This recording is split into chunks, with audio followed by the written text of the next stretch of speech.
ठीक है, lot of people have finish science, जो अच्छी बात है, लेकिन जिसका साइंस खत्म नहीं हुआ है अभी, तो देखो, there is no way around NCERT, NCERTs तो पढ़नी पड़ेंगी। ठीक है, तो बेस्ट तरीका साइंस करने का क्या है, because science is worth giving the time to it. तो क्या कर लो कि 9th और 10th की फिजिक्स केमिस्ट्री बायो तीनों चीजें पढ़ लो अच्छे से। ठीक है, अच्छे से पढ़ लो, मतलब उसको याद कर डालो। कल पता नहीं कौन मुझसे पूछ रहा था एक कोई question, I just I think CAPF 2024 के क्वेश्चन थे,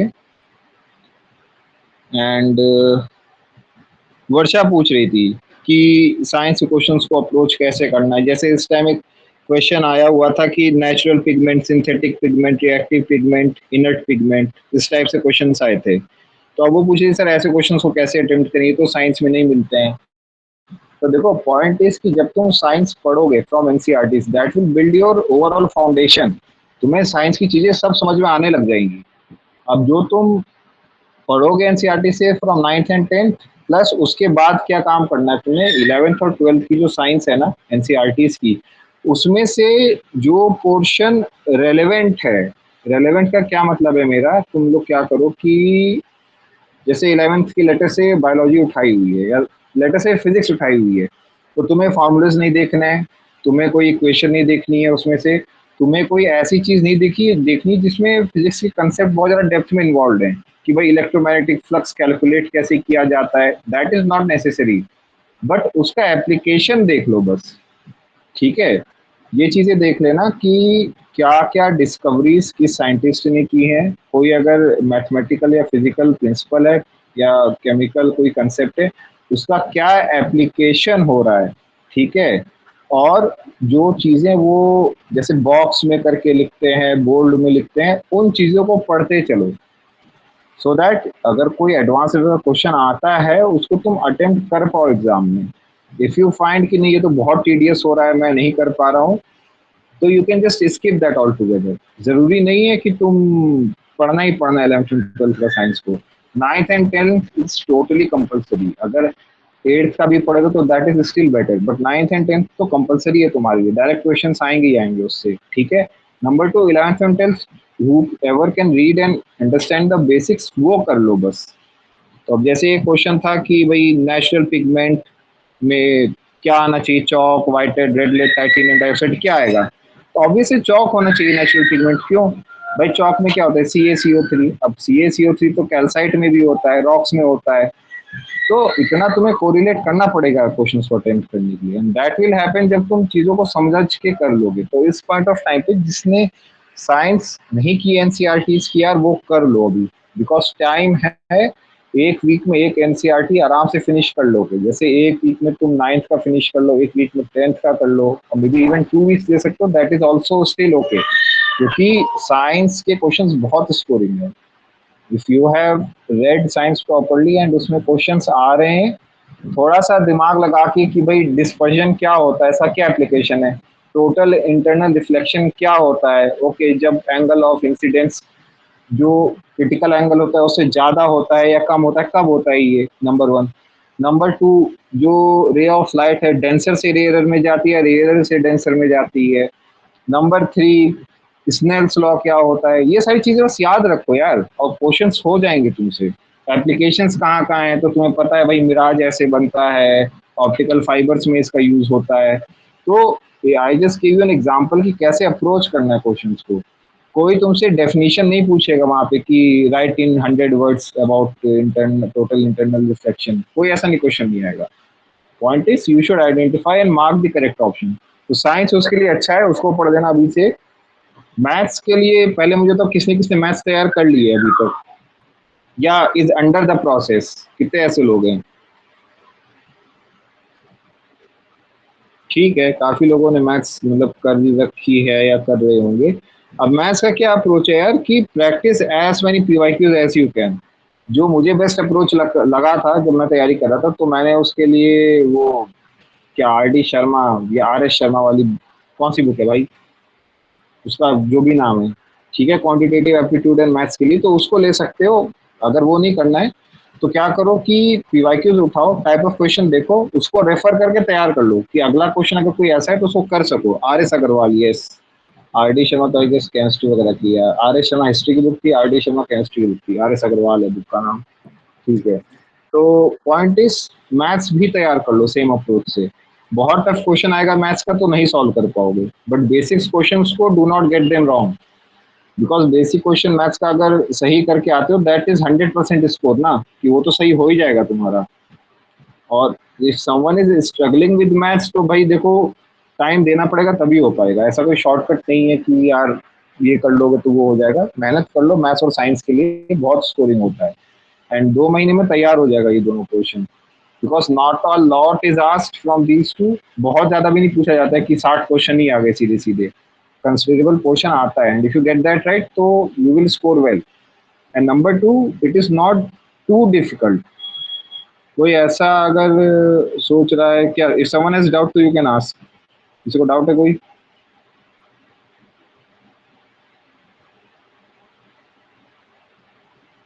नहीं डाउट, ठीक ठीक है। तो मैं ये कह रहा था कि साइंस एंड मैथ्स में questions are not that difficult.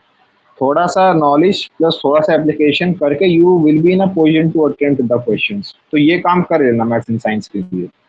और बाकी आई विल से देखो, अभी lot of people have been messaging me कि सर 2 महीने बचे हैं, मैं कैसे कर लूँ, मैंने ये नहीं किया, मैंने वो नहीं किया। So I will be blunt with that, जिसने पूरे साल मेहनत नहीं की है उसको ही should not expect a selection यार, बिकॉज कई ऐसे लोग हैं इन आवर ग्रुप, कई ऐसे लोग हैं जो बाहर तैयारी कर रहे हैं, जो जिनको मैं नहीं जानता हूँ, they have been working hard throughout the year. ठीक है। ओके, हिस्ट्री के बारे में, okay I will tell about history. तो क्या है कि अब जो पूरे साल मेहनत कर रहा है यार, he will deserve a selection. ठीक है। अब इफ समवन सेज कि मैं तो 2 महीने तैयारी की थी, मेरा हो गया था, दिन में 15 घंटे पढ़ता था, दोज आर एक्सेप्शंस। ठीक है। तो जितना टाइम बचा है मैंने गाइडलाइंस ग्रुप में डाल दी थी सारी, उसको एक बार पढ़ लो। if someone feels कि टाइम कम बचा है, मेरी I am not on that solid ground कि मैं अटेम्प्ट कर पाऊँ, तो जो जो गाइडलाइंस है उससे अपना अपना एक शेड्यूल बना लो फॉर पेपर वन। इस दिन में ये सब्जेक्ट पढ़ना है, इस दिन में ये सब्जेक्ट पढ़ना है, एक एक वीक में रिवाइज करके खत्म करना है। Now your focus should be simply number one revision, number two PYQs, number three more revision. ठीक है, so that everything goes through your eyes again and again. अगर विजन आइज का मंथली मैगजीन नहीं पढ़ रहे थे अभी तक तो स्टार्ट करने का फायदा नहीं है, उससे बेटर है that you read PT 665 and दोस्त। लेकिन कोई ऐसा है जिसने मंथली मैगजीन पढ़ी हुई है, एक या दो बैकलॉग है, तो भाई खत्म कर लो उसको अभी। पुराना रिवाइज करोगे तो क्वेश्चन अटेम्प्ट हो जाएंगे। सीएपीएफ स्पेसिफिक क्वेश्चंस जो आते हैं, रिवॉर्ड्स के, जॉइंट एक्सरसाइजेस के, military related, sports related, best source है प्रतियोगिता दर्पण, जो मुझे लगता है केवल सिलेक्टेड क्वेश्चंस पढ़ने हैं। हार्डली एक मंथ के मैगजीन में 15-20 पेजेस ही होते हैं पढ़ने लायक। ठीक है। तो पहले तो मैं रिडैक्ट करके डाल देता था, काफी टाइम से नहीं डाला बिकॉज जरूरत भी नहीं है, वो तुम्हें खुद ही पता चल गया, जो जिसने इनिशियली 5-6 महीने का जो मैंने डाला था वो रेफर किया होगा, उसको पता है कि कौन से पोर्शंस पढ़ने हैं। तो बस वो पोर्शंस पढ़ लो, तो तुम्हारा करंट अफेयर्स भी रेडी हो जाएगा। न्यूज़पेपर कोई रेगुलर रेगुलर न्यूज़पेपर्स किसने किसने पढ़े हैं मुझे बताना एक बार, जो रेगुलर रहा है थ्रू आउट द ईयर। एक दो दिन मिस होता है, चलता, कोई दिक्कत नहीं है। शबिलाश, चंद्र प्रकाश, 1 2 3 4, वेरी फ्यू। भाई देखो, न्यूज़पेपर पढ़ने का क्या फायदा होता है, not everything will be covered in your magazine. ठीक है। हर चीज तो मैगजीन में नहीं आ जाएगी। कोई छोटा मोटा क्वेश्चन पेपर वन में आएगा तो तुम अटेम्प्ट कर सकते थे, बिकॉज तुमने दिया हुआ है। पेपर वन के लिए मैं न्यूज़पेपर पढ़ा हुआ, तो वहां से you will get a hint. Paper two के लिए तो स्पेशली यूजफुल होता है, तो जिसने पढ़ा था अच्छी बात है, नहीं पढ़ा है तो अब वो मत सोचना कि न्यूज़पेपर नहीं पढ़ा मैंने, अब तो दिक्कत हो जाएगी। जस्ट इंश्योर कि तुम करंट अफेयर्स तैयार करके जाओ। करंट अफेयर्स के लिए whichever source you are referring, उसी को रेफर करो, नया सोर्स मत स्टार्ट करो। मेरे सर ने तो बोला 75 पढ़ लिया तो मैं ये पढ़ लूंगा। अगर कुछ कर रहे थे उसी को कंटिन्यू करो, कोई नया काम स्टार्ट करने की जरूरत नहीं है इस पॉइंट ऑफ टाइम पे। ठीक है। तो पेपर वन में अब बचती है हिस्ट्री। हिस्ट्री के लिए बेस्ट इज कि तुम old NCERT plus new NCERT पढ़ लेते। ठीक है। अब जिसने हिस्ट्री नहीं पढ़ी है अभी तक, प्लस उसको फिनिश करना है, तो देखो हिस्ट्री बहुत बड़ा हो जाता है। तो योर प्रायोरिटी शुड बी कि मॉडर्न इंडियन हिस्ट्री तो एटलीस्ट पढ़ ही लो। ठीक है। तो मॉडर्न इंडियन हिस्ट्री के लिए स्पेक्ट्रम, अगर एक सोर्स पढ़ना तो बस स्पेक्ट्रम पढ़ लेना। लेकिन समवन फील्स कि नहीं मेरा तो केवल हिस्ट्री ही बचा है, मेरे पास तो बहुत टाइम है, तो फिर go with the longer approach कि भाई तुमने पहले ओल्ड एनसीईआरटी पढ़ ली, फिर न्यू एनसीईआरटी पढ़ ली, फिर वो जो बिपिन चंद्रा वाली बुक है वो पढ़ ली। लेकिन अगर किसी ने हिस्ट्री अभी तक नहीं पढ़ी, जस्ट रीड इंस्पेक्टर, कोई और बुक मत पढ़नी पड़ती। Paper two, I will come to paper two, पहले तो मैं पेपर वन से डील कर रहा था। तो आई होप पेपर वन का अभी सबको अप्रोच क्लियर हो गया होगा। पेपर वन का सिंपल सा अप्रोच है भाई, इस टाइम पे साइंस और मैथ्स पे एम्फेसाइज कर लो, इसको खत्म कर लो। कोई नया सोर्स स्टार्ट करने की जरूरत नहीं है पेपर वन के लिए। जो जो तुम्हारा खत्म हो चुका है, रिवाइज दैट, अच्छे से उसको ब्रश करके पॉलिश करके निपटाओ। रिवाइज करो, पीवाईक्यूज करो, फिर से रिवाइज कर लो। मैं थोड़ा थोड़ा टेस्ट लेता रहूँगा, उसको अटेम्प्ट कर देना अच्छे से। एंड इसके अलावा करंट अफेयर्स के लिए अगर विजन आइज की मंथली मैगजीन पढ़ रहे थे पहले से, एक दो महीने का छूटा हुआ है, नो इशू, उसको कंप्लीट कर लो। नहीं तो जो सोर्स तुमने भाई रिफर किया था उसी को कंटिन्यू करो, do not start with something new.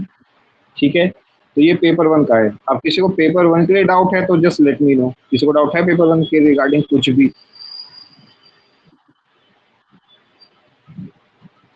नहीं है तो अच्छी बात है।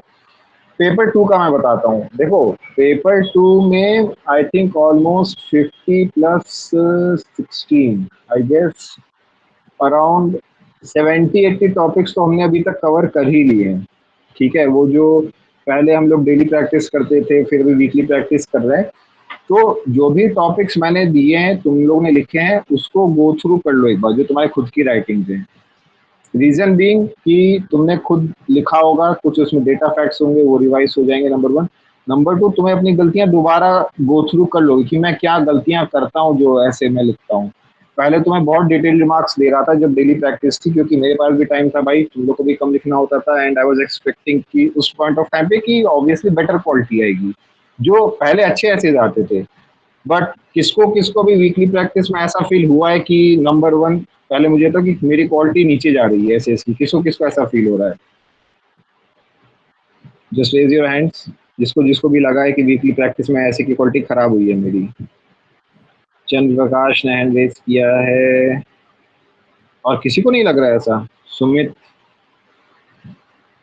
सौरभ, वर्षा, बिकॉज मुझे तो क्लियरली ऐसा लगा है, ठीक है, कि ऐसे ऐसी क्वालिटी नीचे गई है, विच इज टोटली नेचुरल, ये एक्सपेक्टेड ही है। ठीक है, बिकॉज डेली प्रैक्टिस में आराम से लिखते थे, रिसर्च करके लिखते थे, वीकली प्रैक्टिस में तो आई एम होपिंग कि everyone is writing just, you know, you are just writing at it, मिला और लिखने लग गए, वैसे ही करना है। बिकॉज अभी वीकली प्रैक्टिस का पॉइंट ये है कि एग्जाम का एक्सपोजर ले लो हर हफ्ते एक बार, कि भाई चार ऐसे दो रिपोर्ट, दो आर्ग्यूमेंट लिखने में कितना टाइम लग रहा है, कैसे लिख पा रहा हूँ, अच्छा लिख रहा हूँ, बुरा लिख रहा हूँ। पहली वीकली प्रैक्टिस मैंने चेक कर दी थी, तो उसमें सबको मार्क्स मिल गए होंगे, एवरेज जो नंबर आ रहे हैं वो 6 साढ़े 6 के अराउंड ही आ रहे हैं। उसका रीजन क्या है कि वो जो एक तरह से जो रैपिड प्रैक्टिस है वो अभी तक नहीं की थी। ओवर द टाइम लास्ट तक जाते जाते जो लोग सिंसियर हैं, उनका देखना ये भी इम्प्रूव हो जाएगा। ऑन द स्पॉट जो लिखो that will also improve, but उसके लिए जरूरी ये है कि लिखते रहना अभी से। सो एक तो बात ये हो गई, जो तुम्हारे आंसर्स की क्वालिटीज आ रही है, तो डोंट वरी अबाउट इट, खराब ही आएंगे आंसर्स, एंड एवरेज को 6 साढ़े 6, exceptionally I will give someone 7, बहुत अच्छा आएगा तो 8 और 9, इससे ज्यादा भाई एग्जाम में भी नहीं मिलने वाले।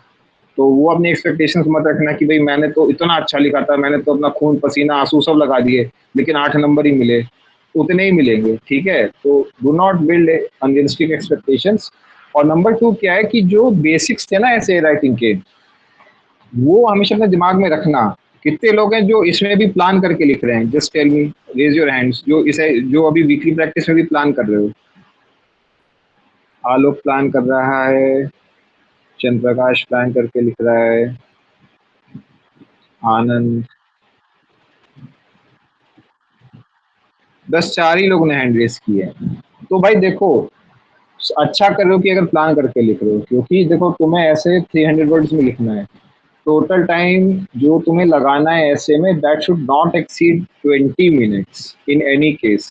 20 मिनट्स में अगर तुम ऐसे राइटिंग में, आर्गुमेंट राइटिंग में एक्सीड कर जाओगे ना, तो तुम्हारा टाइम कम हो जाएगा आगे जाके बाकी पोर्शंस में, प्रेसी राइटिंग में, कॉम्प्रिहेंशन में, ग्रामर में, एंड उनमें तुम प्रेशर में आके गलतियां कर दोगे कि टाइम कम बचा है।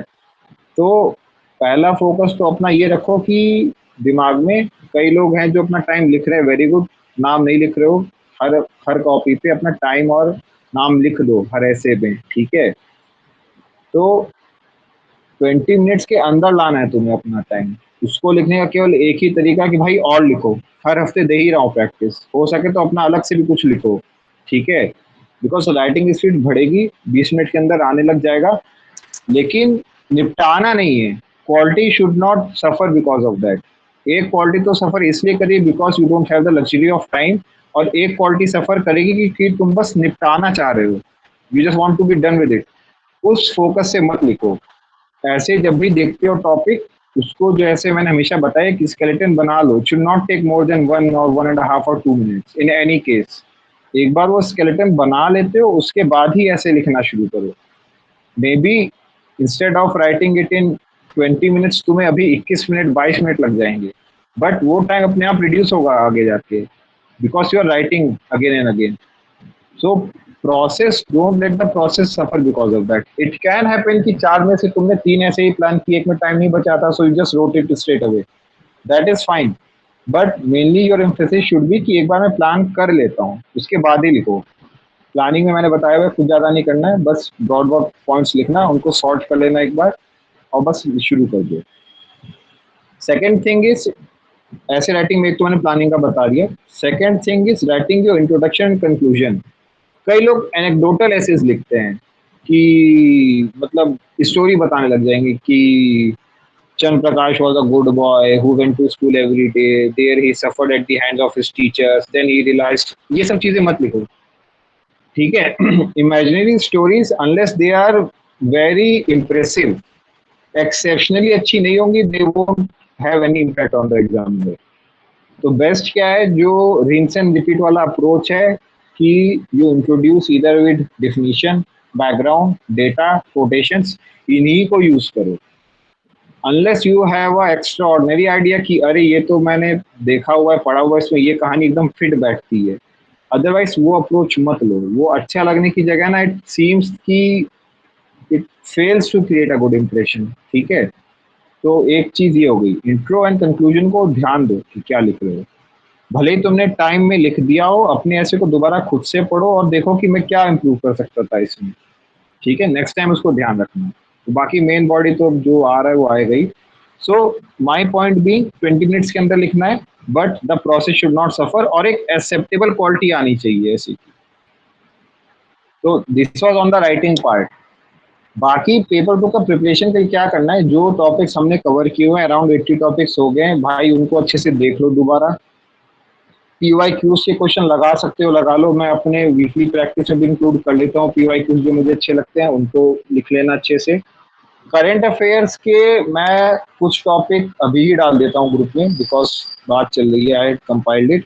तो करंट अफेयर्स में क्या करो यार, कि जो टॉपिक्स तुम्हें खुद से ज़रूरी लग रहे हैं, ठीक है, कि ये चीज़ पूछ ली जाती है, वो चीज़ पूछ ली जाती है, यू कैन या तो खुद से नोट्स मेंटेन कर लो, नहीं तो ग्रुप में डाल दो वो एक टॉपिक जो तुम्हें लग रहा है रेलेवेंट, ठीक है। और जैसे जैसे टाइम आ रहा है ना एग्जाम का, उसको देखते रहो जहां जहां वो टॉपिक्स आ रहे हैं। फॉर एग्जाम्पल विजन आईएएस की मंथली मैगजीन में मिल जाएंगे, तो उनको तुमने देख लिया, तुम्हें और कहाँ कहाँ मिल सकते हैं, न्यूज़पेपर्स में मिल जाएंगे, ठीक है। But it is not necessary कि तुम हर चीज को एकदम माइक्रो लेवल पे जाके तैयार कर रहे हो। हम हर चीज नहीं देख पाओगे एग्जाम से पहले। तो जितना हो सकता है देख लो, पेपर टू के लिए टॉपिक्स तैयार करके जाओ, डेटा तैयार कर लो। किसने किसने डेटा का नोटबुक बनाया हुआ है, raise your hands, data and quotations का। वेंकट हैजमेट, चंद्रप्रकाश, आलोक, हर्ष, आनंद, ऋतु, सौरभ, अच्छी बात है। तो उसमें अब जो कोर्स लिखी है ना, उनको रिवाइज करते चलो, बिकॉज मेन पर्पज इज कि उसको तुम्हें ऐसे में यूटिलाइज करना है, ठीक है। ऐसे में आर्ग्यूमेंट्स में वहां पे यूटिलाइज करना है उनको, सो वो काम स्टार्ट कर दो अभी से। और इफ यू फील बेटर तो भाई उसको शेयर भी कर सकते हो ग्रुप में, मे बी उसके फोटो शेयर कर दो, या फिर someone has in digital form तो वो डॉक्यूमेंट शेयर कर देना, ठीक है। तो 15 टॉपिक्स का लिस्ट तो मैंने अभी डाला है ग्रुप में, ठीक है, उसको रेफर कर लेना। और इसके अलावा you can keep on adding to that, जो तुम्हें लग रहा है कि हाँ ये भी तैयार होना चाहिए। जैसे कल एक स्टैम्पीड हुआ था, तो उस पे आ सकता है कि पब्लिक इवेंट्स के मैनेजमेंट को लेके। अब देखो स्टैम्पीड पे डायरेक्ट क्वेश्चन पूछना मुश्किल है, ठीक है, लेकिन इवन आस्क ऑल्सो, बिकॉज कुंभ में भी हुआ था, फिर यहाँ पे भी हो गया, होता ही रहता है हर साल कहीं ना कहीं कुछ ना कुछ, ठीक है। वो एक बार अमित शाह की रैली में भी हुआ था। And then last year I think वो येलहंका में एरो इंडिया था या किसका लाल, आई थिंक एरो इंडिया का था, जिसमें लोग गर्मी से दे कोलैप्स्ड, ठीक है, रेलवे। तो अब क्या है, ये चीजें जरूरी हो जाती हैं। तो अब तुम्हारे ध्यान में टॉपिक आया, थोड़ा सा रिसर्च करके ना एक A4 शीट पे एक सिंगल सेंटेंस रिलेवेंट पॉइंट्स लिख दो, सो दैट अगर एग्जाम में कोई क्वेश्चन ऐसा आता है related to public event management, disaster management, इस टाइप की चीजें, तो तुम्हारे पास कुछ रेडीमेड पॉइंट्स होने चाहिए, कुछ डेटा होना चाहिए कि कितने, फॉर एग्जाम्पल 2024 में कितने लोगों की जाने गई थी अकॉर्डिंग टू NCRB या जो भी है MHA। तो कुछ ऐसा तैयार करते रहो। तो टॉपिक्स मैंने डाले हैं ग्रुप में, keep on adding to that, उसको टैग कर करके रिवाइज करते रहना, ठीक है। हाँ एग्जैक्टली यार, बहुत केसेस हैं ऐसे इंडिया में, होता ही रहता है, इतनी जनता ही कि कहाँ ही जाएगी, दबके ही मर जाती है बेचारी, ठीक है। तो पॉइंट ये है कि तैयार करते रहना ऐसी चीजों को। तो पेपर 2 में तो बस यही है, पेपर 2 ऐसे ही तैयार हो जाएगा तुम्हारा, ऐसे आर्ग्यूमेंट एंड रिपोर्ट, कि तुम टॉपिक्स लेते रहो indicative, apart from what you have read in your NCERT static books, उससे तो कुछ आएगा ही आएगा, प्लस जो करंट अफेयर्स में चल रहे हैं उसको तुम टॉपिक वाइज तैयार करते रहो। Specific one event is not important. अब जैसे हुआ था यहाँ पे कल, तो समन सिंह की 2.5 लाख की भीड़ थी, कोई कह रहा है 3 लाख की भीड़ थी, that is not important. What is important is कि you know the dynamics, crowd कैसे गैदर हो जाती है, क्यों उसको मैनेज नहीं कर पाते हैं, why is the administration lagging behind, क्या एडमिनिस्ट्रेशन, किसका फॉल्ट है बताओ मुझे। Someone like express your views, कि जैसे स्टैम्पिड में अगर जाने जाती हैं, who fault is it, who is to blame, बताओ वही, सर किसी की तो पीपल गलती डोंट होगी जाने जाने में। लिसन। साक्षी तुम्हारी आवाज बहुत कट होके आ रही है, दोबारा बताना। सर लोग सुनते ही नहीं है उनको जो इंस्ट्रक्शंस दिए जाते हैं। लोग सुनते नहीं तो मतलब लोगों की गलती है कि वो सुनते नहीं है। सर क्योंकि इंस्ट्रक्शंस तो दी जाती है, गाइडलाइंस दी जाती है, जहाँ पे भी कोई पब्लिक गैदरिंग होती है वहाँ पे इंस्ट्रक्शंस तो हम्म, दिए जाते हैं। अगर वो नहीं सुनेंगे तो सर थोड़ा मिसमैनेजमेंट तो होगा। तो मतलब लॉ एंड ऑर्डर मैनेजमेंट में हम बोल सकते हैं कि होता है, लेकिन गलती उनकी है जो फॉलो नहीं करते। ठीक है, I got your point, I think सबको समझ में आ गया। साक्षी का ये कहना है कि एडमिनिस्ट्रेशन तो अपनी सारी कोशिश करता है, इंस्ट्रक्शंस देते हैं, लोगों को डिप्लॉय करते हैं, बट लोग सुनते नहीं हैं, ठीक है। और someone give me some other viewpoint, और किसको लगता है,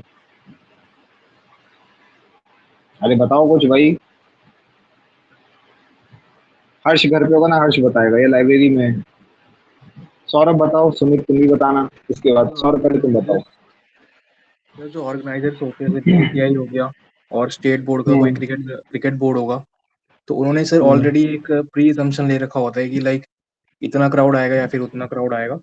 तो उसके बेसिस पे उन्होंने पुलिस को शायद इन्फॉर्मेशन कन्वे किया होता है कि लाइक इतना हमें कुछ भी सिक्योरिटी वगैरह जो भी है, तो वो मिस अजम्पशन हो गया था शायद, तो ऐसा कुछ हो सकता है, तो ये भी ठीक है। एक but my question is who is to blame for this, मतलब ये बताओ मुझे, who should be blame. Blamed. तो सब तो गवर्नमेंट को ब्लेम कर रहे हैं, बाकी सब गवर्नमेंट को ब्लेम कर रहे हैं, तुम किसको ब्लेम करोगे? Someone has to bite the bullet ना, कि I was the one responsible, who is responsible, ये बताओ। विराट कोहली रिस्पांसिबल है कि उसने क्यों जीत लिया? ऑर्गेनाइजर से रिस्पॉन्सिबल होते हैं फिर इसमें तो, और कौन रिस्पॉन्सिबल होगा। ठीक है चलो, ऑर्गेनाइजर। और तो साक्षी सेड की पब्लिक रिस्पॉन्सिबल है, हर्ष कह रहा है ऑर्गेनाइजर रिस्पॉन्सिबल है, सुमित चौधरी कह रहा है कोई रिस्पॉन्सिबल नहीं है, दोनों की गलती होती है। सौरभ कुछ बोला, सौरभ तुम बताओ। सर मेरा पॉइंट भी ऑर्गेनाइजर्स की ही तरफ था, क्योंकि एक एस्टिमेट लग हम्म, जाता है कि कितने लेवल की भीड़ आ रही है, तो उस हिसाब से फिर प्रिपरेशन करनी पड़ती है कि हमें अगर ऐसी गैदरिंग आ रही है तो ये रूट होगा और इतनी ओपन स्पेसेस होनी चाहिए, और मतलब जैसे बड़े स्टेडियम में इतनी गैदरिंग को हमको लेना है, तो फिर इस ऑर्गेनाइजर्स की तरफ मेरा भी पॉइंट है। हर्ष भी वही कह रहा, क्राउड इज प्रेडिक्टेड, या फिर वो वाला अप्रोच है कि बड़े बड़े शहरों में ऐसी छोटी छोटी चीजें होती रहती है, ठीक है। तो पॉइंट इसकी, मेरा ये बोलना है, देखो अब ये एक आर्ग्यूमेंट के फॉर्म में बन सकता है, तो get your points prepared already. कोई ऐसी चीज होती है तो थोड़ा सा जस्ट एक 10 मिनट्स टू ब्रेनस्टॉर्म, ठीक है। अभिलाष कह रहा है शेयर्ड रिस्पॉन्सिबिलिटी है। अगर मैं बोलूँ तो देखो फ्रैंकली स्पीकिंग, ये चीजें हो, they are bound to happen, कोई नहीं रोक सकता। No matter how prepared you are, no matter how developed you are, these events are chaotic, ठीक है। एंट्रोपी होती ही होती है, so you can not contain such events. कर क्या सकते हो, you can just try your level best की चीजें ना हो, बट ये हो ही जाएगा, जो सुमित का पॉइंट था, ठीक है। बट अगर तुम्हें रिस्पॉन्सिबिलिटी फिक्स करनी ही करनी है, तो भाई सीधा सा एडमिनिस्ट्रेशन इज रिस्पॉन्सिबल, सीधी सी बात है। उसका रीजन क्या है, देखो पब्लिक मैनेजमेंट किसका काम है, एडमिनिस्ट्रेशन का। तो अगर पब्लिक मैनेज नहीं हो पा रही है, बीसीसीआई और आईपीएल फॉर दैट मैटर, तुम उसको you can not hold them accountable ना, बिकॉज एक इसका अप्रूवल लेना पड़ता है, कोई पब्लिक रैली होती है उसका भी अप्रूवल लेना पड़ता है, then administration will make the arrangements, वो रूट डिसाइड करते हैं, हर चीज वो डिसाइड करते हैं। तो अगर someone has to take the responsibility, administration है clearly, players are not responsible, BCCI को रिस्पॉन्सिबिलिटी नहीं है, वो एडमिनिस्ट्रेशन का है। एंड नंबर टू, ये तो एक टेक्निकल बात होगी, but second point that you have to keep in mind कि this is bound to happen. 100 rallies होती हैं तो उसमें से एक किसी में ऐसा होता है and that grabs the headlines, तो कुछ ना कुछ तो हो ही जाएगा यार, you can not avoid it 100%। France में भी हो गया था, पीएसजी जीती थी तो। अब फ्रांस तो डेवलप साउथ नेशन है, वहां तो लोग पढ़े लिखे समझदार हैं। यहाँ क्या बता रहे हो, साउथ बताना। कोरिया में भी हुआ था। साउथ एग्जैक्टली कोरिया में तो भी हुआ था रिसेंटली। हाँ हाँ, तो मैं आई एम सेइंग कि ठीक है, south Korea France develop Nations में भी होती हैं ऐसी चीजें, तो ऐसा नहीं है कि भाई इंडिया मतलब सालों पीछे चल रहा है। इंडिया में तो बेंगलुरु में तो यू आर एक्सपेक्टिंग कि भाई मतलब, I was surprise because Bengaluru में हुआ है, एंड दैट टू वो पुष्पा राज वाले, आई थिंक उसमें भी हुआ था जब स्क्रीनिंग हुई थी, वहां पे भी हुआ था। Lack of civic sense, it can be anything यार भाई। जब इतने सारे लोग होते हैं, so they are not following any dictum, they are not following any rules, वो पूरा कैओस है, सिर्फ प्योर कैओस होता है वहां पे, ठीक है। तो नंबर वन तो एटीट्यूड ही रखना कि हो सकता है ये कहीं पे भी, ठीक है। तो माय पॉइंट इज, जब भी कोई ऐसा एक इवेंट होता है तो उस केस में तुम अपना तैयारी कर लो। फॉर एग्जांपल आर्ग्यूमेंट राइटिंग में पूछा जा सकता है कि the increase in the instances of public the increase in deaths due to public mismanagement shows a critical lack of administrative capacity. अब बिकॉज तुमने ब्रेन स्टॉर्म किया हुआ है तो तुम्हारे दिमाग में ऑलरेडी 3-4 पॉइंट्स आ गए होंगे, बिकॉज हमने जस्ट अभी बात की है। तो जो भी ऐसी चीजें चल रही करंट अफेयर्स में, उनको तुम खुद से भी तैयार करते रहो। मतलब single question can be asked in the form of report, argument और एन एसे। तो हर एंगल से उसको अप्रोच करने का देख लो कि कैसे करना है। फॉर एग्जाम्पल जैसे ऑफ सिंदूर पे मैंने रिपोर्ट लिखने को कहा था, some people have done it nicely कि उन्होंने पहले ही लाइन पे लिख दी कि India struck Pakistan on this date इतने टाइम पे in response to Pahalgam attacks. This had, जिसने भी ऐसा लिखा है उसका बेस्ट है मतलब रिपोर्ट लिखने का तरीका। कुछ लोगों ने क्या किया है, पहले पहलगाम की कहानियां सुनाई है अच्छी अच्छी, फिर उन्हें ऑफ सिंदूर की अच्छी अच्छी कहानियां सुनाई है। ऐसा मत करो यार, रिपोर्ट राइटिंग में you need to hit it directly, सीधे टॉपिक पे आ जाओ। रिपोर्ट लिखनी थी ऑफ सिंदूर पे, तो ऑफ सिंदूर इंपॉर्टेंट है, पहलगाम उतना इंपॉर्टेंट नहीं है। पहलगाम का तो बस इतना रेलेवेंस है कि 22 अप्रैल को हुआ था, इतने लोगों की जाने गई थी एंड दैट्स इट। यहाँ पे तुम्हारा एम्फेसिस होना चाहिए ऑपरेशन सिंदूर के ऊपर। उसमें भी कई लोगों ने क्या किया, उन्होंने बस अच्छी अच्छी बातें कर ली, बस ऑफ सिंधु में बता दी ये मिसाइल यूज कर ली, ये स्ट्राइक कर दिया, वो स्ट्राइक कर दिया, पाकिस्तान में 9 लोकेशंस लिख दिए, किसी को याद है तो अच्छी बात है। बट रिपोर्ट भी जब लिखते हो ना, तो you should approach it from every angle. तो इसमें क्या क्या इंक्लूड करना चाहिए था आइडियली, मैं इसको कोट क्यों कर रहा हूँ, बिकॉज फ्रेश है एकदम। तो देखो शुरुआत में ही बता दिया कहाँ कहाँ स्ट्राइक किया, कितना स्ट्राइक किया, कितने बजे, किस दिन पे, किसके रिस्पॉन्स में। इसके बाद just come to the press briefing, कि इन द प्रेस ब्रीफिंग भाई वो फॉरेन सेक्रेटरी, कर्नल और वो विंग कमांडर, ये वो सब उन्होंने ये चीजें बताई हैं। उसके बाद come to the statement of prime minister and lastly come to the statement of opposition. बस खत्म है, 200 वर्ड्स निपट जाएंगे इतने में। कई लोगों ने ये सारे एंगल इंक्लूड नहीं किए हैं। तो ऑपरेशन सिंदूर तो बताना ही है, बट उसको हर एंगल से अप्रोच करना है कि भाई प्रेस ब्रीफिंग में क्या बोला गया था, प्राइम मिनिस्टर ने क्या बोला, अपोजिशन ने क्या बोला। ऑब्वियसली अपोजिशन ये बोले भाई हम सपोर्ट करते हैं गवर्नमेंट का, तो इंक्लूड कर लो इसको, सबको पता तो यही चीज है, बट पता नहीं कई लोगों ने मिस कर दिया है। ठीक है, सो पेपर 2 में अब बचता है ग्रामर। ग्रामर के लिए पीवाईक्यूज प्लस रेनन मार्टिन काफी है, बस इतना ही है।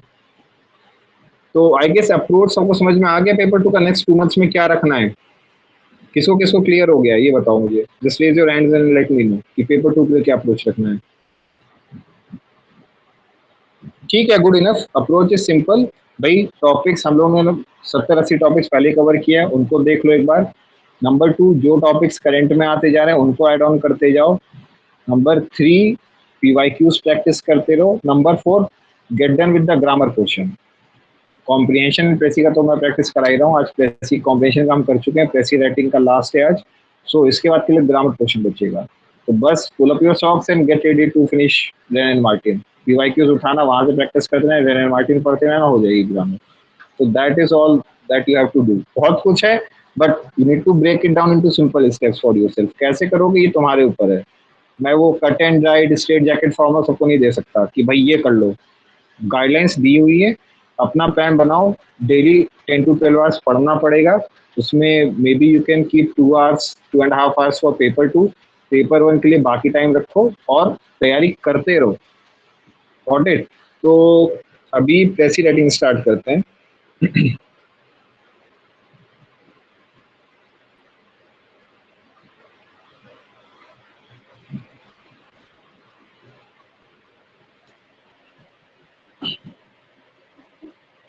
भाई स्क्रीन दिख रही है सबको?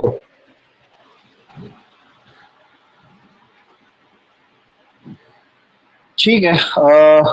बेसिकली अब इसमें क्या है कि ये है 2018 का। So just everyone keep a hard copy of 2018 with you. ठीक है, सबके पास होगा ऑलरेडी। तो someone summarise the approach for precis writing. कौन करेगा? Raise a hand and summarise करो भाई। और maybe I should ask someone's name. भाई हर्ष तुम बताओ प्रेसी राइटिंग कैसे करते हैं?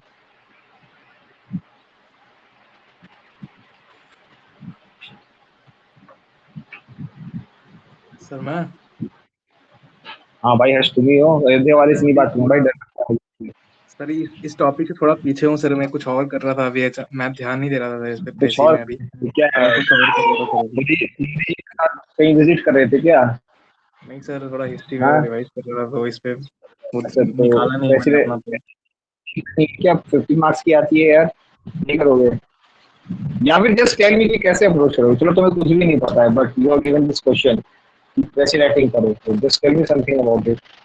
वैसे सर सबसे पहले उसको पढ़ेंगे, पूरा फर्स्ट रीडिंग देंगे। और पैराग्राफ वाइज होता है, तो उसमें पैराग्राफ पढ़ते जाएंगे और उसको 1/3 करते जाएंगे। तो सर बेसिक अप्रोच तो यही है कि ज़्यादा कुछ सोचना है नहीं, इसमें ज़्यादा कुछ होता भी नहीं है, तो यही है, कुछ होता भी इसमें नहीं, 1/3 कर सोचना भी देना है। नहीं, it's so simple, it doesn't require any practice. ये तो मैं कभी भी लिख दूंगा, सोते सोते कर सकता हूँ मैं लेफ्ट हैंड से।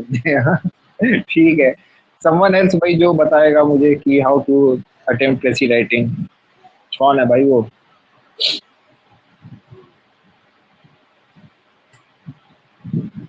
नहीं सौरभ नहीं, कोई और बताएगा।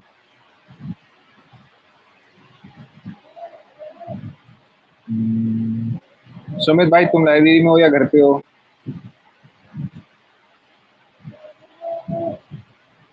लाइब्रेरी में लग रहा है यार ये तो।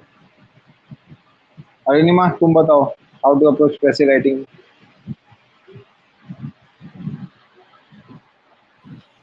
Good morning, sir. Am I audible? हाँ हाँ ऑडिबल है, बताना। इस ऑप्शन में मेरे, First of हाँ all, बताना how to approach um, precis writing.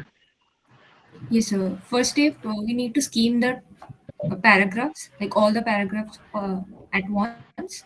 Then, in the first reading, we need to make the first draft after reading it carefully in the second level, and then we need to make the second draft like initially, and then with the final draft and paraphrase it whenever possible to the vocabs, like to cut it short, and to make it one third we need to use the standard vocab.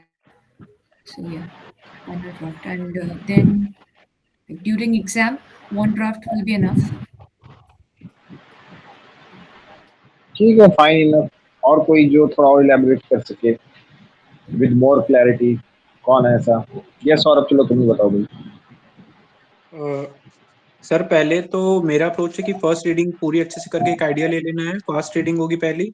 और दूसरी reading में sir इसमें जो important keywords हैं जिनको scheme करके लिख सकते हैं उनको मार्क कर लूंगा।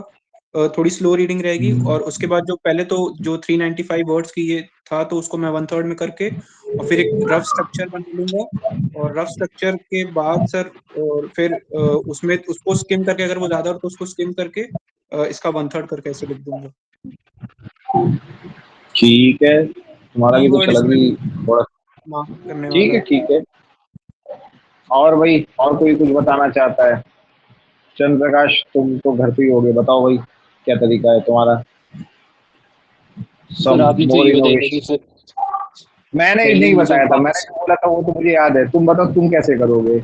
मैं तो बहुत कुछ बताया, सब लोग वैसे नहीं करते हैं। 3 लोगों से पूछा, तीनों ने अलग-अलग बातें बताई। तुम बताओ तुम कैसे करोगे प्रेस राइटिंग? अगर मैं कहता हूँ सबसे पहले तो एक बार गो थ्रू कर लेता कैसे मतलब पूरे पैराग्राफ को।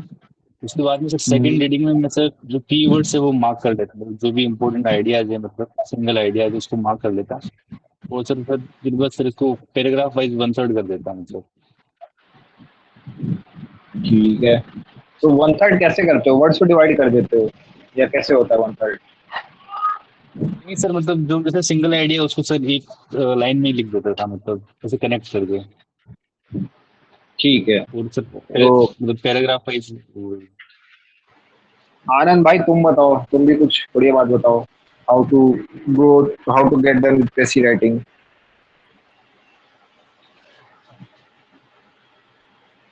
इन लाइब्रेरी। Very good. वर्षा, तुम बताओ।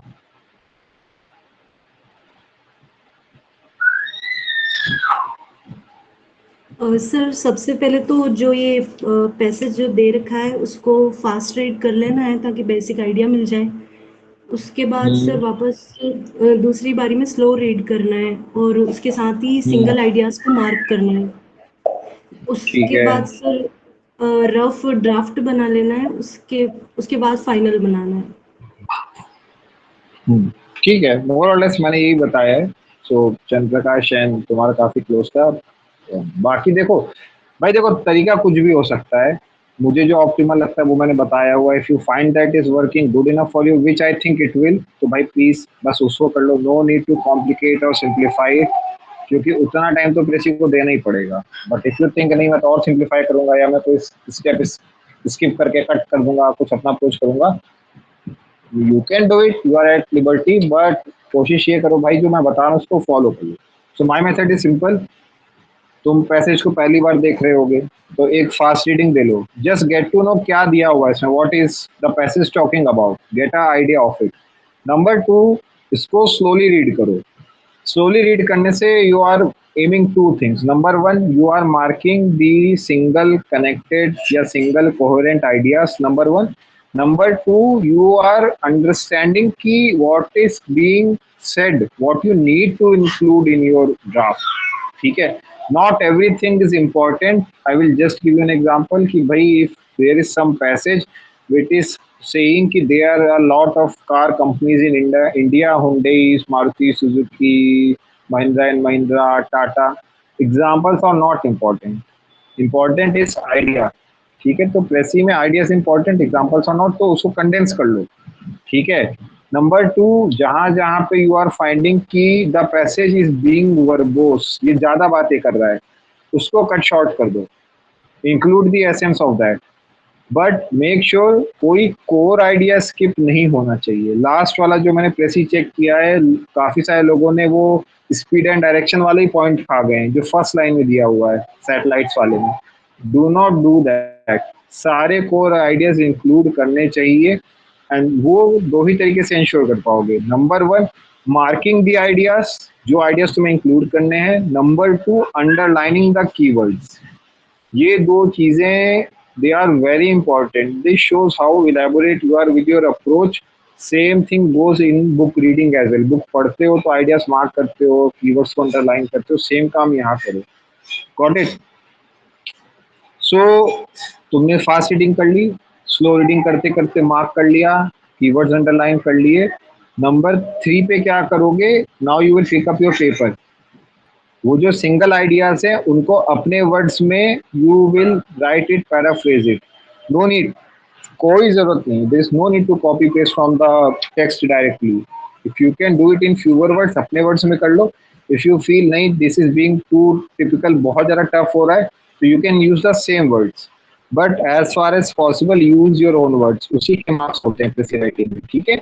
और जहां जहां पे तुम्हें ऐसे लग रहा है कि you have some better substitute for a group of words, उस सब्स्टिट्यूट को यूज कर लो। फर्स्ट ड्राफ्ट बनाओगे, सेकेंड ड्राफ्ट बना लो, देन फाइनल ड्राफ्ट बनाओ।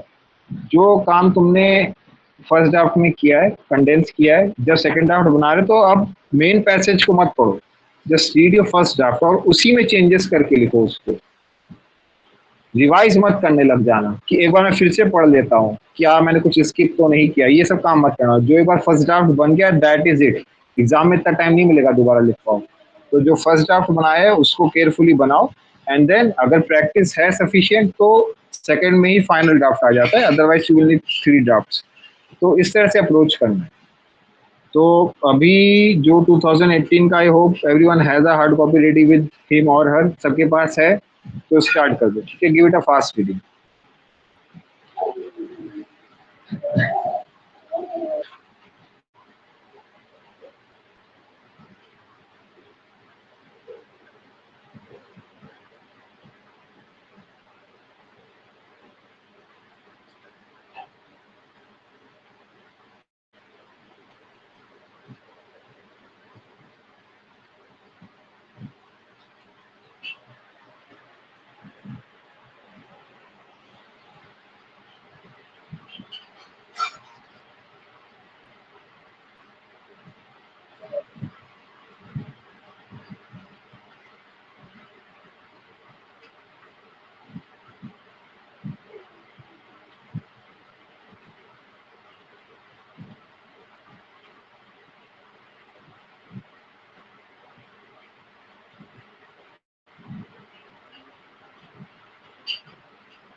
ठीक है, फास्ट रीडिंग किसका किसका हो गया? Raise your hand.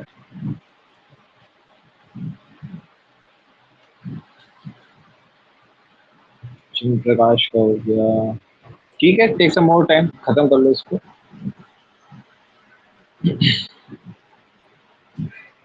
जिसका जिसका होता जाए अपने हैंड रेस करते हैं, ठीक है?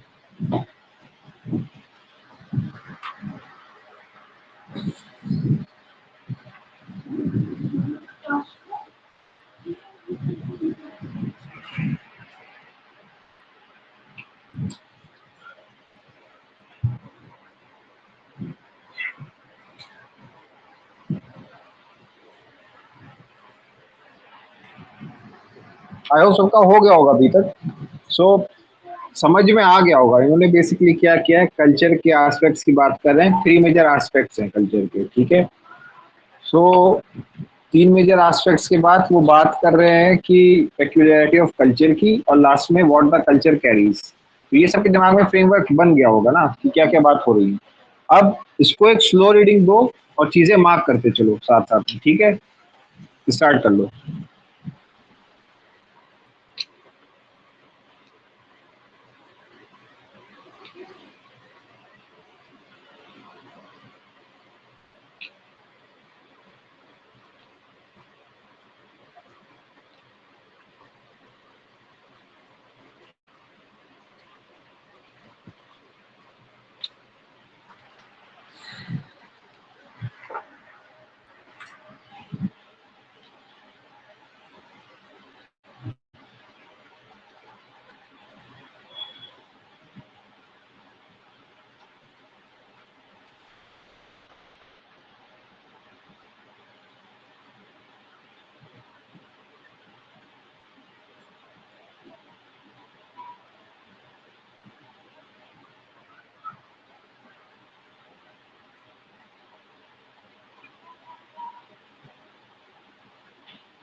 भाई पढ़ लिया सबने?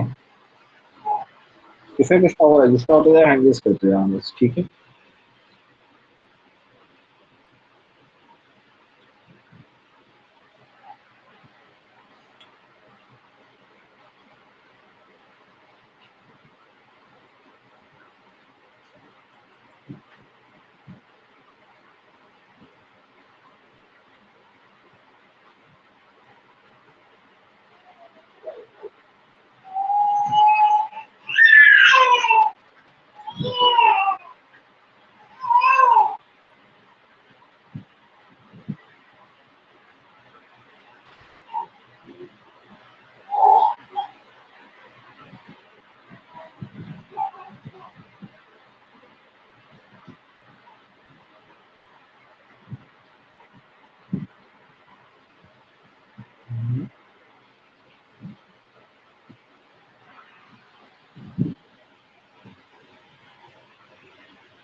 अगेन हैंड रेज कर लेना जिसका भी होता है, ठीक है।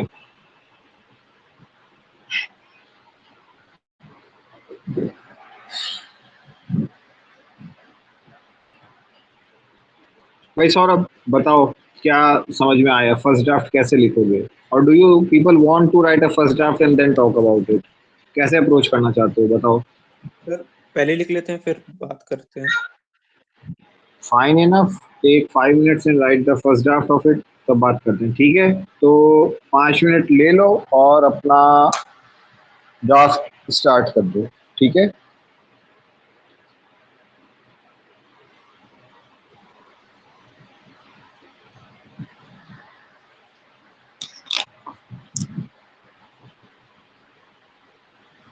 ट्वेल्व थर्टी हो रहा है, you have time till 12:35. Just take 5 minutes and write the first draft.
ठीक है, आई होप लिख लिया होगा सबने।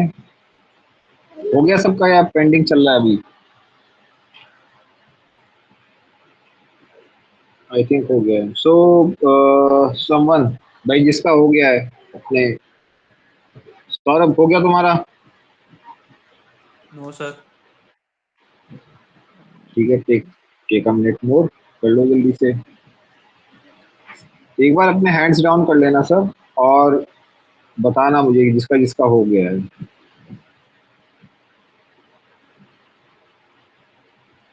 जस्ट रेज योर हैंड्स जिसका होता जाता है ना।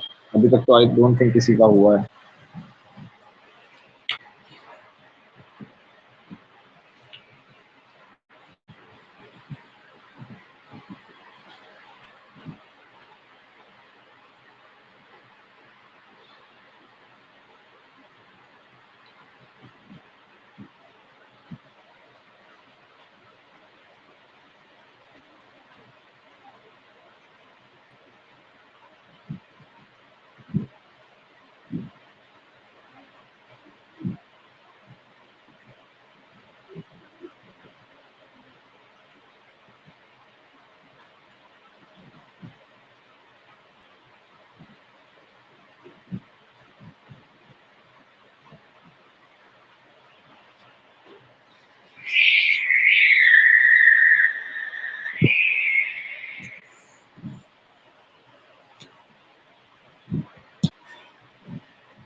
हो जाना चाहिए भाई, इतना टाइम मत लगाओ, अदरवाइज ड्राफ्ट है। Do not give it much thought, बहुत ज्यादा टाइम नहीं लगाना है इसमें, बिकॉज जस्ट स्टॉप, जिसका जितना भी होगा रुक जाओ, because this taking too much time.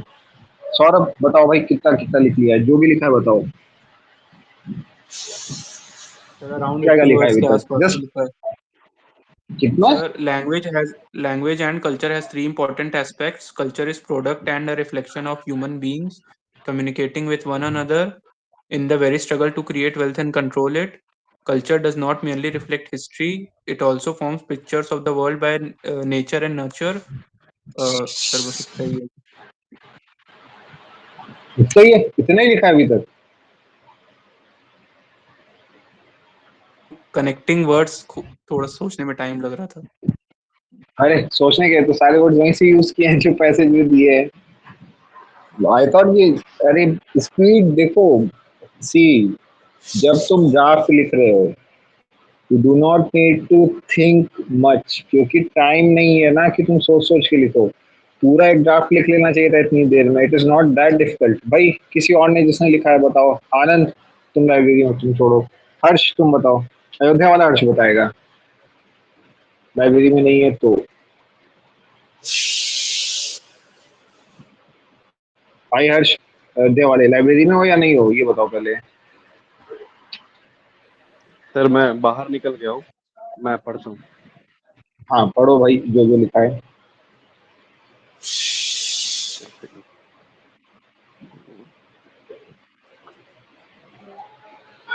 Language language language as a culture has three aspects. Culture is a product of history, which is a product of reflection of human beings communicating with one another in very struggle to create and control wealth. Apart from reflecting history, culture also forms an image of nature and nurture. Thus, second aspect of language as is image forming agent in the mind of the child, which may be different from reality of the world. Language as culture, um, language as culture, thus, um, language as culture revolves around देखो four यहीं पे रुक topics: जाओ, मैं बता देता me, हूँ, my सुनो own सुनो, self.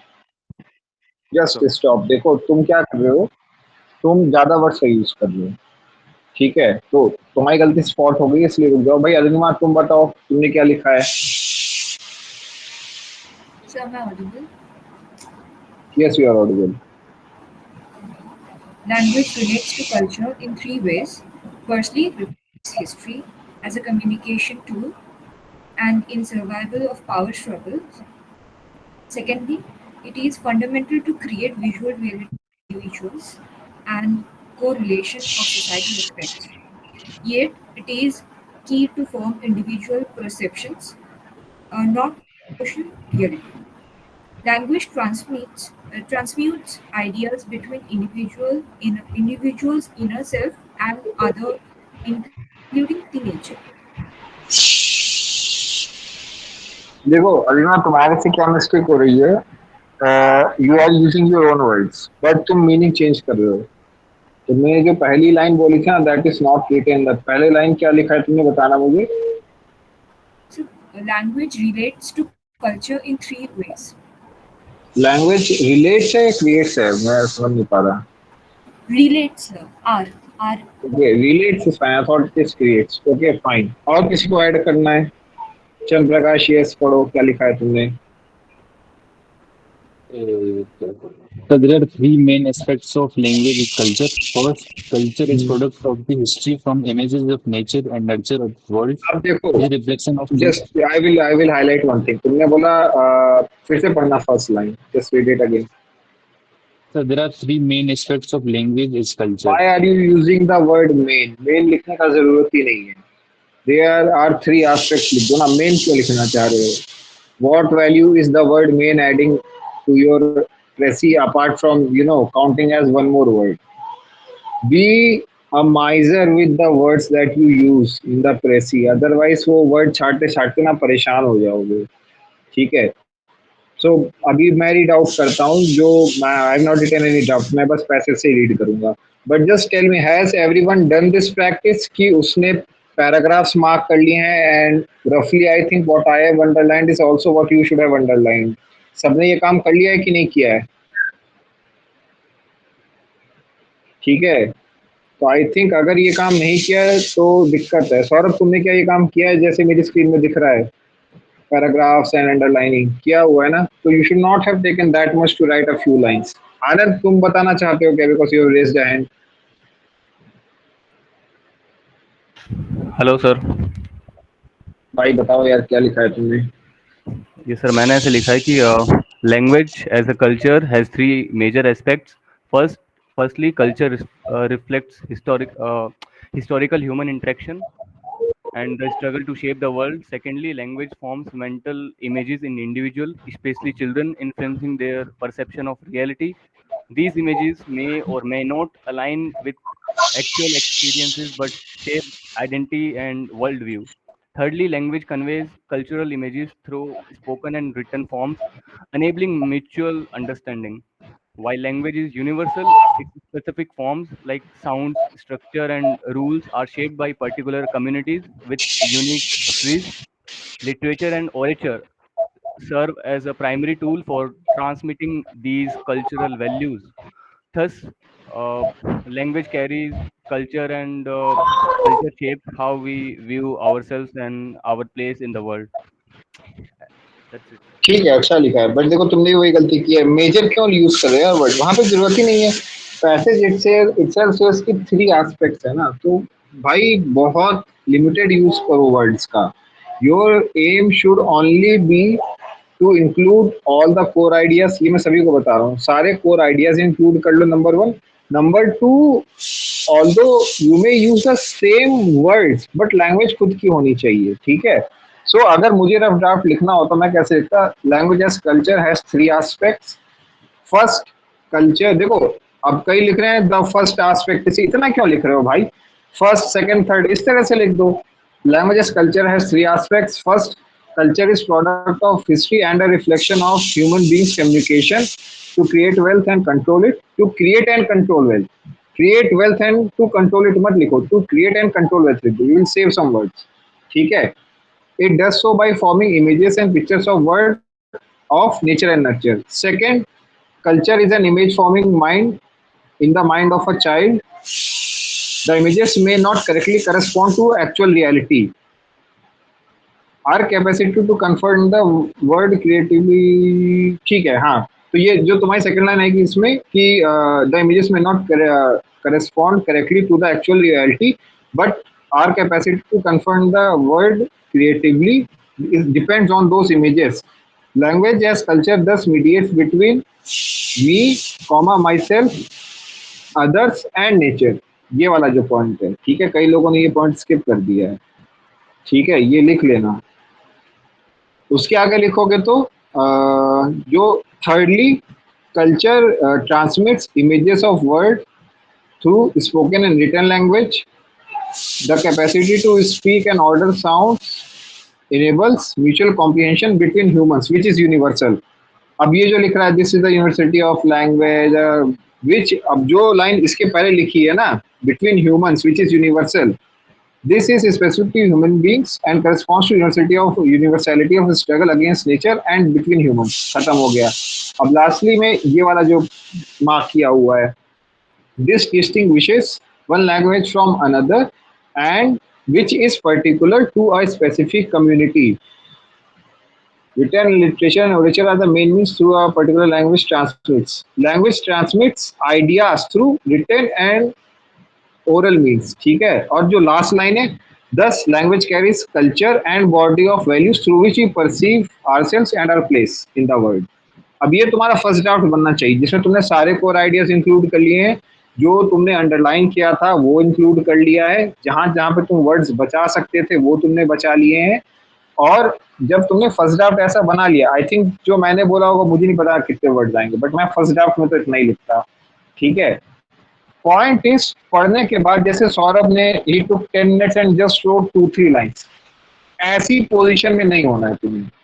जैसे ही तुमने पैसेज का फास्ट लिख दिया, स्लो लिख दिया, आइडियाज मार्क कर लिए, अंडरलाइन कर लिए, now is the time you just start using your pain on paper, ठीक है, लिखना शुरू कर दो, बिकॉज वो फर्स्ट ड्राफ्ट बनना जरूरी है। अगर इतना टाइम लगाओगे तो नहीं हो पाएगा एग्जाम हॉल में, ठीक है। Ourselves is a single word भाई, अलग अलग नहीं है आर और सेल्स, ठीक है। देखो our, my self, our self और my space self is a, they are separate words, मतलब अलग आइडियाज हैं दोनों। If you are using I use the same brand my self, मतलब मैं खुद ये यूज करता हूँ। माई सेल्फ अगर अलग अलग है, वॉट इट टेल्स यू इसकी मेरा खुद का इमेज जो तुम्हारा है, ठीक है, वो अलग है दोनों। उस पर थोड़ा सा पढ़ लेना, they do not convey the same idea, ठीक है। सो अभी ये क्लियर हुआ कि अप्रोच कैसे रखना है हमें प्रेसी में। मार्क करके स्टार्ट कर दो भाई, अगर टाइम लगाओगे सोचने में कि यहाँ पे कम कर देता हूँ वहां पे कम कर देता हूँ तो टाइम लग जाएगा, खत्म नहीं कर पाओगे। अब जैसे कहाँ कहाँ पे सेव कर सकते थे, देखो कल्चर, जैसे लाइन बाय लाइन अप्रोच कर लेते हैं जो मैंने मार्क किया हुआ है। Language as culture has 3 important aspects, तुम इंपॉर्टेंट मत लिखो, क्यों, 3 ही एस्पेक्ट्स बताने वाले हो। सेकंड जब आते हो, culture is a product of history which in turn reflects culture, in other words is a product and reflection of human beings. Culture is a product of history, reflection of human beings, communication to create and control wealth. ये सारे points include करो। लिखते कैसे हो ये अलग है, यहाँ पे क्या लिख रहे हैं, to create wealth and to control it, ज्यादा वर्ड यूज किए, तुम सिंपल से लिखो create wealth, create and control wealth, you will save words here. उसके बाद but culture does not merely reflect that history और rather it does so by actually forming images और pictures of word of nature and nurture. तो ये तो culture का ही function बता रहा है ना, कल्चर फॉर्म्स इमेजेस ऑफ, और पिक्चर्स मत लिखो, कल्चर फॉर्म्स पिक्चर्स ही लिख दो बस। कल्चर फॉर्म्स या आइडियाज लिख सकते हो, idea of word of nature and nurture, okay, save some words there. तो फर्स्ट एस्पेक्ट तुम्हारा खत्म हो जाएगा। सेकंड एस्पेक्ट पे आओगे, thus the second aspect of language, ये समझ लिखो, बस लिखो secondly culture is an image forming agent in mind of a child, ठीक है। Our whole conception of ourselves ये वो is based on which may not correspondly. Image forming agent तुमने already लिख ही दिया है, in mind of a child लिख ही दिया है, which may not just come directly to this idea. जो image forming agent है, जो image बना रहा है, that may not correspond to the actual reality. Just use these words. अब actual reality भी लिखने की जरूरत नहीं, just write reality. reality actual ही तो होती है, ठीक है। But our capacity to confront the world creatively, ये सब लिखा हुआ is dependent on how those images correspond to that reality. अब तुमने ये लिख ही दिया है कि which correctly correspond to reality, which shapes our capacity to confront the world creatively, बस खत्म। उसके बाद मीडिएशन वाला लिख दो कि the language as a culture is thus mediating between, देखो इसने कैसे लिखा है, me and my own self, between my own self and other self, between me and nature.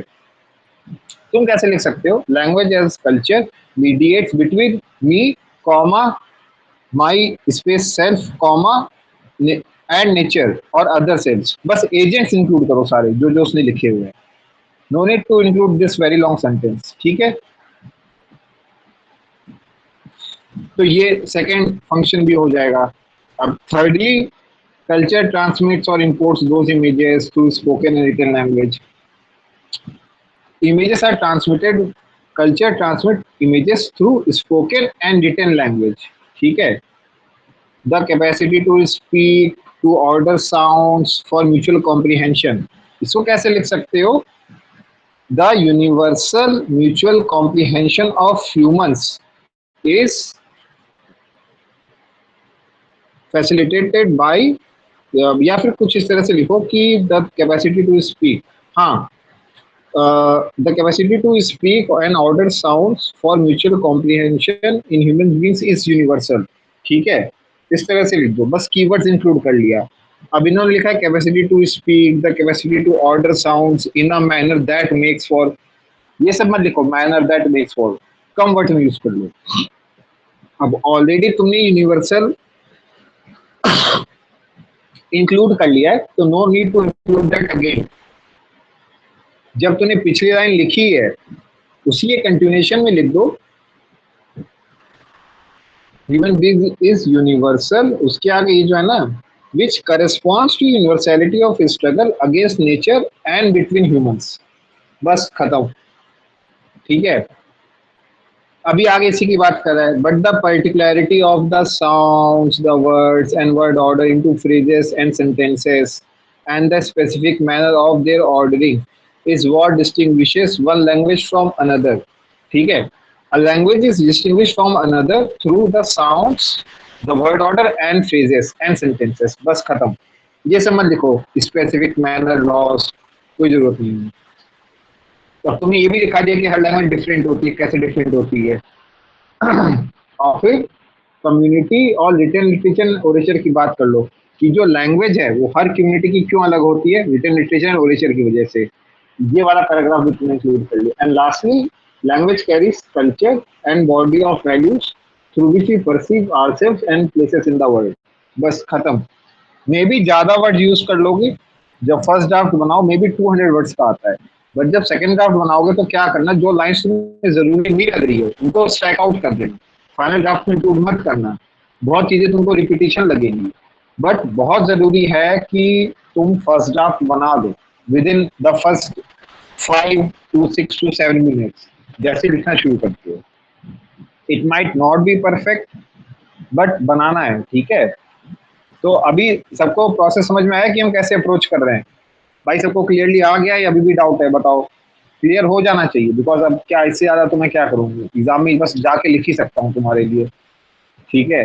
तो पॉइंट इज कि slow reading, fast reading, slow reading, marking, उसके बाद तुरंत ड्राफ्ट बनाओ, उस ड्राफ्ट को फर्दर एडिट करो, सेकेंड ड्राफ्ट बनाओ and write the final answer.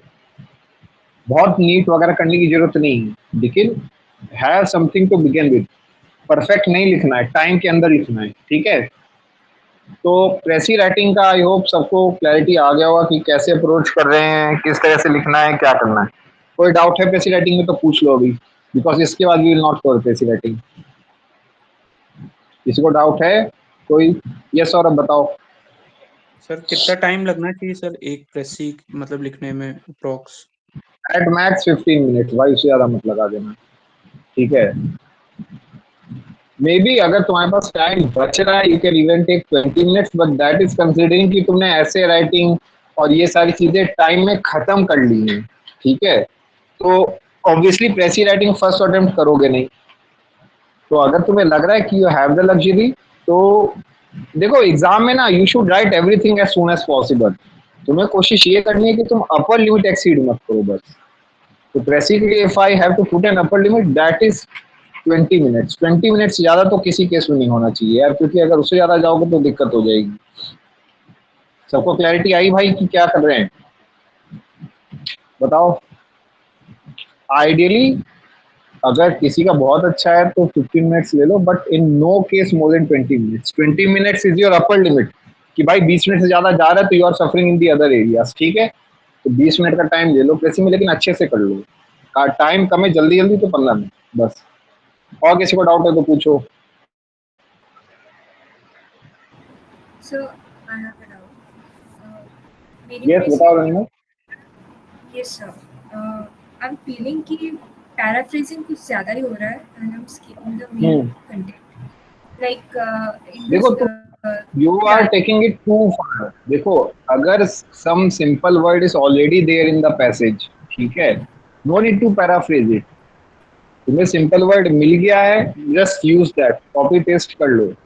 अब तुमने ट्रांसम्यूट भी डाल दिया था भाई, ट्रांसम्यूट तो पूरे पैसेज में कहीं कन्वे नहीं हो रहा है meaning. Transmit is something else, transmitting is, transmutation is something else, ठीक है? तो जबरदस्ती नहीं कि मुझे नहीं वर्ड यूज करना। If you have a simple enough word use that directly. Got it? yes sir. So like in अब the fourth line हाँ, there is create wealth and to control it. So I have paraphrased it as struggle. So is that like, too much? what have you substituted it for? Power struggle. Power struggle कैसे हो सकता है? Wealth is not equal to power, although ऊपर जाके converge हो जाता है, but no, that is not correct ना। देखो तुम्हारे साथ यही प्रॉब्लम हो रहा है। What you are doing is you are changing the meaning, ठीक है? मीनिंग चेंज नहीं होना चाहिए। Nowhere in the passage it talks about power. Struggle की बात हो रही है, अगेंस्ट द नेचर की बात हो रही है, अगेंस्ट अदर ह्यूमंस की बात हो रही है। यू में कोरिलेट अच्छा स्ट्रगल अगर स्ट्रगल अगेंस्ट ह्यूमंस तो पावर के लिए ही होता है, but this is nowhere conveyed in the passage ना। तो So अपना मीनिंग एड ऑन नहीं what I करना है। have conveyed, what? so what I perceived there is a line कि human beings communicating with another in very struggle to create wealth and to control it. So that's why I have yes, put power तो struggle. Power कहाँ है? Okay. Does it say anywhere that this is related to power, this is related to some power struggle? Struggle तो wealth का है ना, who is creating wealth and who is controlling the wealth. अब तुम do not take it a step further कि okay this is the very definition of power, who exercises more control. तो सौरभ में take it even a step further कि sir यही तो government होती है जो पावर को बना के पावर को चलाती है, तो दिस इज अबाउट गवर्नमेंट। नहीं, do not take it a step further. जो मीनिंग दिया जा रहा है take it at its face value. Interpretation नहीं करना है precisely, you have to convey the same idea to the examiner, ठीक है? Okay, sir. Got it? Yes, sir.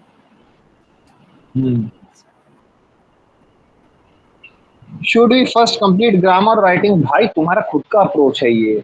I will talk about whole paper two, how to attend paper two later on. अभी उस पे नहीं गए हम, we are just completing the segments. But if someone is thinking about कि हमें पहले comprehension करना चाहिए, ग्रामर करना चाहिए, दिस इज वेरी सब्जेक्टिव। भाई तुम्हें जैसे अच्छा लगे, जो तुम्हें सूट करता है वैसे करो, ठीक है? We will talk about it in a later VC, अभी नहीं। और बताओ भाई, किसी को कुछ डाउट है प्रेसी राइटिंग का स्पेसिफिक? बस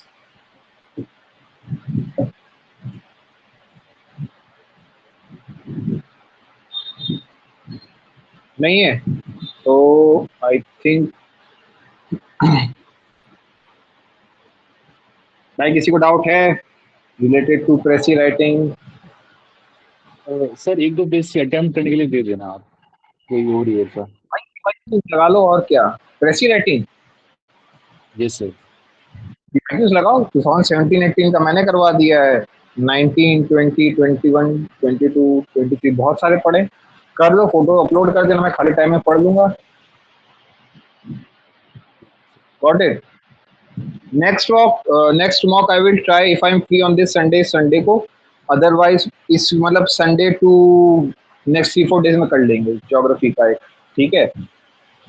and what we will do is कि जून में हम we will try to finish off with everything of paper 2 because आज प्रेस ही कंप्लीट हो गया है. All that is left in paper 2 is grammar. तो तुम लोग सब ग्रामर वामर पढ़ते रहो अपने फ्री टाइम में, जो भी टाइम मिल रहा है. अप्रोच मैंने बता दी है. जुलाई में we will keep full length test for paper 2 as well. ठीक है. Already weekly practice is kind of full length practice itself because फिर ग्रामर यही से बच रहा है. बट इसको रखते हैं फिर अगले मंथ में. ठीक है. और भाई किसी को कुछ नहीं है तो फिनिश करते हैं यहाँ पे. ठीक है. So the basic takeaway is do not wait to write the best précis possible. You have to just write an optimal précis. Wait मत करते रह जाना कि हर वर्ड को सब्स्टिट्यूट कर दूंगा. Do not change the meaning. Fast reading, slow reading, marking, first draft as soon as possible. First draft तो जितनी जल्दी बना लो उतना अच्छा है. ठीक है. सेकंड ड्राफ्ट को लिखने से पहले फर्स्ट ड्राफ्ट को चेंज वगैरह करो. तुम्हें ऐसा लग रहा है कि नहीं this is good enough, I can write the final draft, start with that. तुम्हें लग रहा है नहीं I need more things to do in the draft, so make a second draft, then write the final draft. In any case, do not take more than 20 minutes. If you are going straight from first draft to the final draft, you will take 15 minutes, but over sweat नहीं करना है. Don't aspire too much. ही नहीं 15 minute डाल दूंगा. 20 minutes comfortable है, कर लो उस काम को. 15 मिनट में हो जाता है. Rejoice. You can spend some more time in your essays या फिर division of the paper. You can go through the whole paper 2 again, underline वगैरह कर सकते हो. But in any case not more than 20 minutes. ठीक है. So that is it. अगली बार मिलते हैं, बता दूंगा मैं. टेक केयर एंड बढ़िया मेहनत करते रहो भाई. बाय.